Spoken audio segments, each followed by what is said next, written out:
orang lain. Maksimal 2 menit ya. Oke. Baiklah, saya langsung saja, saya coba cepat-cepat ya.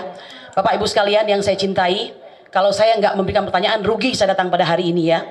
Bapak bangsa M. Nasir mengatakan, jangan berhenti mendayung, karena arus akan membawa hanyut ya. Pada hari ini kita sudah membuktikan. Saya ingin mengatakan di hadapan para narasumber sekalian, Rizal Fadilah dalam tulisannya mengatakan Jokowi adalah penyandra, penjahat, dan penjajah. Kita paham semua menteri dan aparat tunduk kepadanya. Bahkan setelah berhenti pun tidak cukup untuk membuat dia menjadi orang yang berhenti cawe-cawe.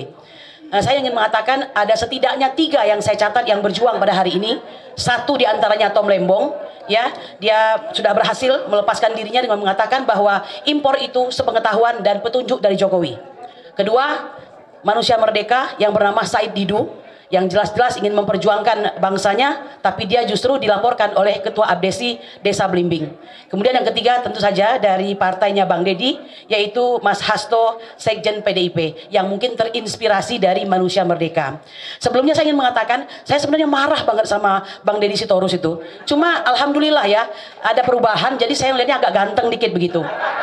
Nah, cuma saya ingin menyampaikan begini Bang Deddy, untuk bisa melebur sebagai bangsa, bagi kami, siapapun musuh Mulyono itu, siapapun juga yang memusuhi Mulyono adalah kawan kami ya. Kalau PDIP sudah masuk dalam perjuangan, tanda barang itu akan segera kelar begitu ya. Itu harapan kami. Cuma mohon maaf, saya harus jujur ya, karena kita ini orang-orang yang insya Allah baik ya, karena ini cuma jalannya untuk melebur itu. Ada perbedaan katakanlah prinsip di antara kita, tapi hari ini siapa sangka kita bersatu. Saya ingin mengatakan begini ya, kepada ibunda kami yang tercinta, Ibu Megawati, masalah ini sebenarnya nggak sulit-sulit amat itu. Gampang. Bagaimana caranya? Ada kejujuran dari pihak Megawati yang dalam hal ini PDIP untuk menyatakan secara nyata bahwa Joko Widodo adalah penjajah, penyandera, dan penjahat. Bahwa PDIP terus terang saja menyesal telah 2 periode menjadi kuda tunggangannya. Betul! Merdeka! Ya, saya kira begitu, itu harus ada. Karena kalau tidak ada, nggak bisa. Sedangkan selama ini yang kami lihat, ya mohon maaf, masih omon-omon nih ya posisinya itu. Ya, sabar. Ya, jadi masih omon-omon. Kalau kita bicara agak serius, masih di tataran ini aja nih. Jadi jangan begitu. Seperti kata Pak Nasir lagi, bahwa jangan mengira kita sudah berada di tepi pantai. Justru kita ini masih di tengah arus, ya. Sedikit lagi, Pak. Namanya siapa, Bu? Kurnia, Pak. Kurnia. J. Satu lagi, Pak. Bang Deddy, kami sedang memulai ya.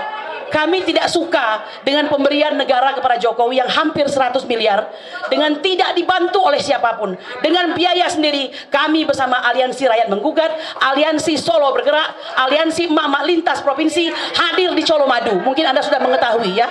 Ini bukan gagah-gagahan, bukan gagah-gagahan. Kami meninggalkan dapur kami apa boleh buat berhadapan dengan para aparat yang ternyata sudah siap sedia di gudang kosong di depan Colomadu ya, sudah kami buktikan. Jadi apa yang kami sampaikan ini keresahan hati kami, menurut kami bisa diatasi asal PDIP jujur maju paling depan untuk menyatakan Jokowi adalah orang yang sudah, nah, berani apa enggak? Saya kira gitu aja ya Pak. Tambahan Pak, Ibu Bivitri, sebentar, untuk Ibu Bivitri, kemudian Bang Ferry Hamsari, ini adalah orang-orang yang menjadi apa namanya ya, di muka hari ini karena mereka bicara hukum. Satu-satunya untuk mengadili Jokowi hanya lewat jalur hukum. Jokowi yang sudah kami lakukan adalah mengenai pemalsuan dokumen, kemudian pemalsuan informasi dalam akta autentik pasal 263 dan 266. Lalu bagaimana dengan si Fufafa ini, si anak tengil ini? Banyak Pak, penodaan agama, kemudian pornografi ya, dan yang ketiga perbuatan tidak menyenangkan dan sebagainya. Banyak pintu masuknya. Kami menunggu Bang Ferry Hamsari, Ibu Bivitri Susanti, Bang Refli Harun, ada nggak ya? Bang Refli Harun, semuanya. Kalau kita bersatu, oh ya satu lagi yang paling keren nih Bang Abraham Samad, ya. Mohon kalau perlu Pak jumpai dong Pak Jokowi, Pak Prabowo. Tolong disampaikan, disadarkan supaya nggak kena sirep begitu. Demikian. Assalamualaikum warahmatullahi wabarakatuh. Merdeka! Silakan selanjutnya Bung Edi. Ya. Tolong singkat Bang Edi ya. Siap, terima kasih. Assalamualaikum warahmatullahi wabarakatuh. Saya tertarik dengan penjelasan Mas Eros tadi. Kenapa tiba-tiba subjek matternya Joko Widodo gitu ya? Walaupun di ujung kalimat saya nggak sependapat karena disebut dia kan cuma boneka. Jadi kalau lewat hukum, Mbak Fitri dan sebagainya, itu seperti beliau sebut tadi, waktu Fathia Haris Luhut yang diproses laporan Luhut. Selama Sigit masih berkuasa, jadi antek-antek dan penerusnya Tito Karnavian, hukum udahlah. Jangan pernah berharap secuil pun. Karena saya melaporkan Fufufa, Pak. Saya laporkan Fufufa, Pak. Boro-boro diproses, diterima pun enggak. Saya udah laporkan. Nah, yang saya mau singkatnya, Bang Lukas, ini kenapa kalau Mas Eros bilang kenapa tiba-tiba Jokowi jadi subject matter, pertanyaan saya kenapa tiba-tiba PDIP, Hasto, Mega jadi pahlawan? Kenapa gitu loh? Mereka sudah hampir berhasil membentuk opini publik, mereka terzolimi. Dizolimi oleh anak asuhnya yang durhaka. Pertanyaan saya, 8-9 tahun ngapain aja? Kan mereka yang menciptakan monster bernama Joko Widodo. Kenapa baru 1 tahun ribut? 9 tahun mereka kan, kalau kita mengutip kata si Faisal Assegaf, itu Megawati dan Joko Widodo orang yang paling banyak menindas rakyat Indonesia tuh dia, mereka berdua. PDIP kok menikmati, tidak bisa tidak. Tidak bisa tidak. Sekarang pura-puranya atau beneran berantem tapi didramatisir jadi pahlawan, terzolimi. Enggak, Bos. Saya sependapat dengan Pak Kurnia tadi bahwa siapapun sekarang yang melawan Jokowi teman kita. Tapi khusus PDIP, catatan panjang. Kalau memang berani, mau, ayo sama-sama. Tapi tetap catatan panjang. Kita memaafkan tapi tidak melupakan. Baik. Ya, dasar PDIP dasar sekali. Waktu revisi undang-undang KPU ngapain?